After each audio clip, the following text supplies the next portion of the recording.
despite Diane Abbott issuing an apology of sorts, a Labour spokesperson today came out and said the Labour Party completely condemns these comments, which are deeply offensive and wrong. The Chief Whip has suspended the Labour Whip from Diane Abbott, pending an investigation. So we're going to go straight to Kelvin MacKenzie, former Sun editor, to discuss this. Kelvin, an apology, does that suffice?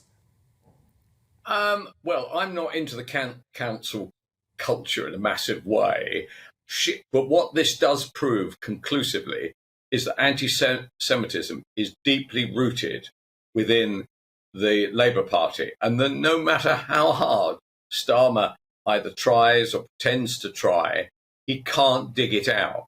There will be other examples of this, of which we know not, but which will try. I'm sure there is a groupage which I could think of within the Labour Party who are very, very hostile to the Jewish population, even their Jewish voters, I suspect. And they keep tripping him up. No, and what I don't understand is look, I don't think she's the brightest person around. How does she announce that she's disassociated herself from these remarks? After all, she was the person that wrote the remarks and sent the letter in, or sent the email in. I mean, what an extraordinary moment. I mean, the question the Labour Party has to face is: are they genuinely anti-Semitic, or are they, as I suspect, genuinely Semitic, that they can't get it out of themselves? I mean, of course, we can't tar the Labour Party off the back of Diane Abbott's hideous comments. Hold on a second. Ignorant. Hold on a second, Emily. It was only a few years ago that they had Corbyn running the joint, and nobody. There was lots of this, that, and the other going on, but only when Starmer came over and basically kicked him out of the party. And I suspect he's going to do the same here. This will not stop it. There is an ingrained anti-Jewishness within Labour.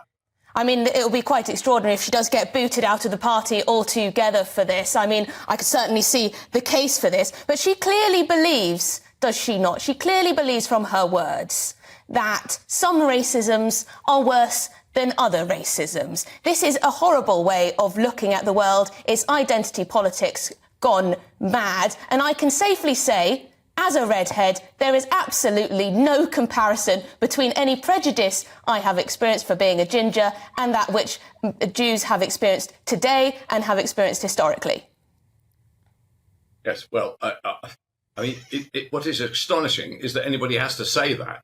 Yeah. That goes to show the stupidity of Diane Abbott. Now, she's got a long history of stupidity, but in this case, she's tipped right over. And what it probably means is that she probably doesn't actually spend any time with the Jewish community at all. And so from now onwards, she's going to spend a lot more time with them, apologising for what she says, or face the same issue that Corbyn faces, which is standing as an independent in her constituency, which I would have thought was probably the most likely thing that is going to happen. Of course, Kelvin. I would like to know who it is within the Labour Party who is not anti-Semitic.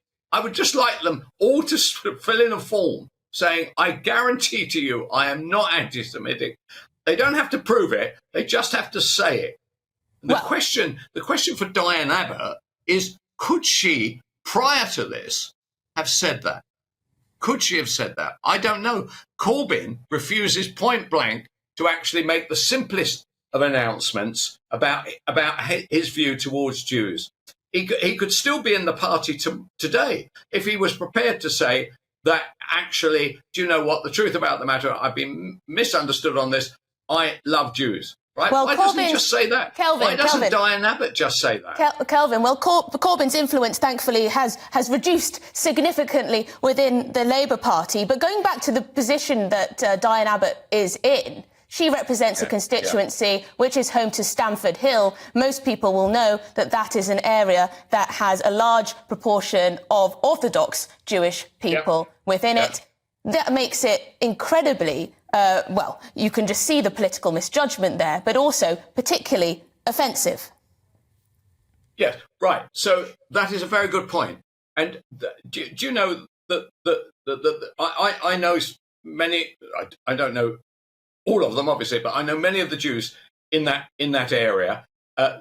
Basically, they have their own kind of semi-police force in which they are looking after and guarding people who are under attack. Orthodox Jews are under the most enormous pressures in those constituencies, and there's all kinds of people who would like to drive them out of London. They'd like to drive them out of the area. Now, I'm not going to go into the faith aspect of this, but you don't have to be a genius to work out who would prefer that they weren't in North London. Well, and we've seen shocking statistics from the Home Office on just how many hate crimes are perpetrated against Jewish people. Thank you very much indeed for your time, Kelvin MacKenzie, their former Sun editor.